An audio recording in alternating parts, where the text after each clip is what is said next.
ইংরেজি গ্রামার শেখার কথা ভাবছেন তাহলে কিন্তু একটা জিনিস সবার আগে জানতেই হবে, আর সেটা হলো নাউন। কেন বলুন তো? কারণ নাম ছাড়া তো আসলে কোনো কথাই হয় না। তো চলুন আজ নাউনের দুনিয়ায় একটা ডুব দেওয়া যাক। দেখি ভাষার এই মূল ভিত্তিটা ঠিক কতটা মজার হতে পারে। স্ক্রিনে এই দুটো ছবির দিকে একটু তাকান। একদিকে রয়েছে তাজমহল আর অন্যদিকে টাইটানিক। আচ্ছা, এই বিশ্ববিখ্যাত স্মৃতিসৌধ আর কিংবদন্তি জাহাজের মধ্যে মিলটা কোথায় বলতে পারবেন? মিলটা কিন্তু খুব সহজ। দুটোই হলো এক একটা নির্দিষ্ট নাম।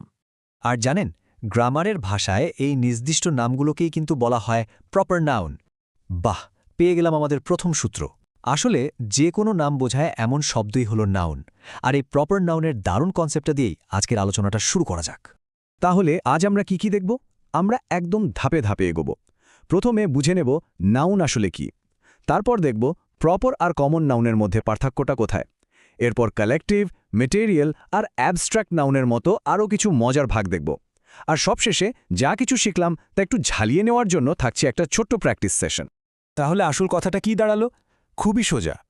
আমাদের চারপাশে যা কিছু আছে, সে মানুষ হোক, জায়গা হোক, কোনো জিনিস, এমনকি আমাদের মনের ভাবনাগুলো, এই সব কিছুর নামই হলো একটা নাউন।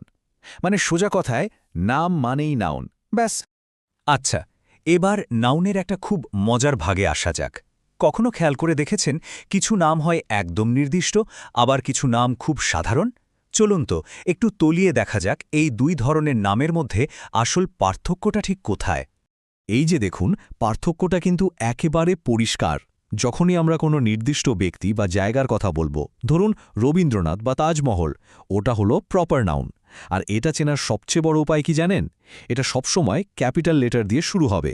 অন্যদিকে যখন আমরা সাধারণভাবে কবি বা শহর বলি, যেটা তো যে কোনো কবি বা শহর হতে পারে, তখন সেটা হলো কমন নাউন।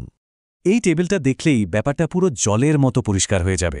দেখুন, সিটি মানে তো শহর, এটা যে কোনো শহর হতে পারে, তাই না? তাই এটা কমন। কিন্তু যেই মুহূর্তে আমরা বলছি কলকাতা, তখন কিন্তু আমরা একটা নির্দিষ্ট শহরকেই চিনে ফেলছি, আর এটাই হলো প্রপার নাউন। ঠিক একই ব্যাপার, সিঙ্গার হলো কমন নাউন, কিন্তু অরিজিৎ সিং হলেন একজন নির্দিষ্ট শিল্পী, তাই ওটা প্রপার নাউন। এই উদাহরণটা দারুণভাবে বুঝিয়ে দিচ্ছে যে প্রপার নাউন ঠিক কতটা নির্দিষ্ট। মানে কুতুব মিনার বললে আমাদের মাথায় দিল্লির ওই বিশেষ মিনারটার ছবি ভেসে ওঠে, অন্য কোনো মিনারের কথা কিন্তু আসে না। আর ঠিক এই কারণে এটা একটা প্রপার নাউন। কিন্তু ভাবুন তো, যদি শুধু বলা হয় রিভার বা মাউন্টেন, তখন কি কোনো একটা নির্দিষ্ট নদী বা পর্বতের কথা মাথায় আসে? আসে না তো। এগুলো তো যে কোনো নদী বা পর্বত হতে পারে। তাই এগুলো হলো কমন নাউন। তাহলে নির্দিষ্ট আর সাধারণ নাম তো আমরা চিনে গেলাম, কিন্তু একটু ভাবুন তো, যখন আমরা একটা গোটা দলের কথা বলি বা কোনো একটা জিনিস কি দিয়ে তৈরি সেটা বলি, তখন কোন নাউন ব্যবহার করা হয়? চলুন নাউনের আরও কিছু মজার প্রকারভেদ এবার দেখে নেওয়া যাক।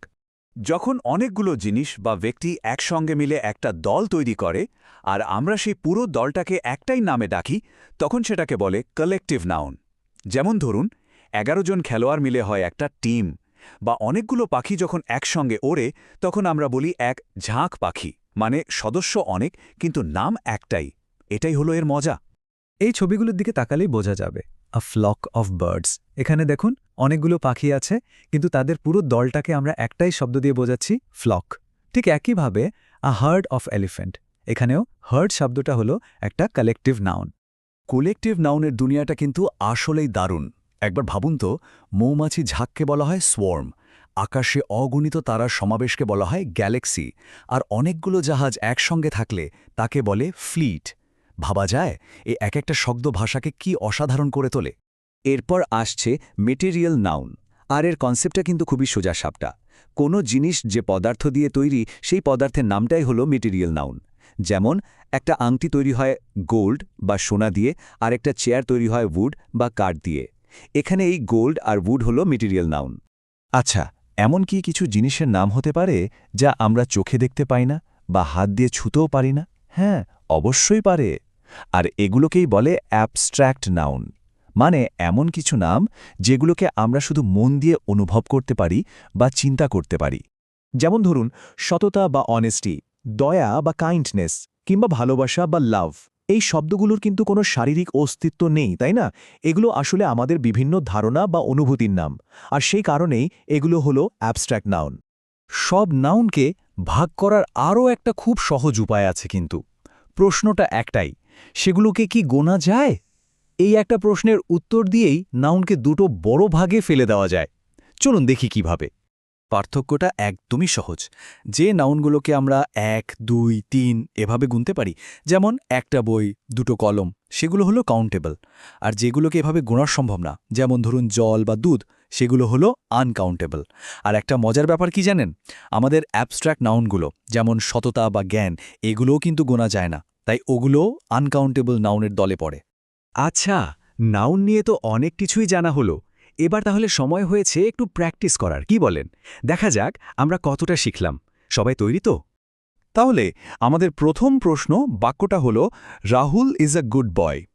একটু ভালো করে ভেবে দেখুন তো, এই বাক্যের নাউন কোনগুলো আর সেগুলো ঠিক কোন ধরনের নাউন? যারা যারা ভেবেছেন একদম ঠিক। এখানে রাহুল হলো একটা নির্দিষ্ট ছেলের নাম, তাই এটা একটা প্রপার নাউন। আর বয় শব্দটা তো যে কোনো ছেলেকে বোঝাতে পারে, তাই ওটা হলো একটা কমন নাউন। চমৎকার। এবার দ্বিতীয় প্রশ্ন, বাক্যটা হলো উই শুড ফলো অনেস্টি।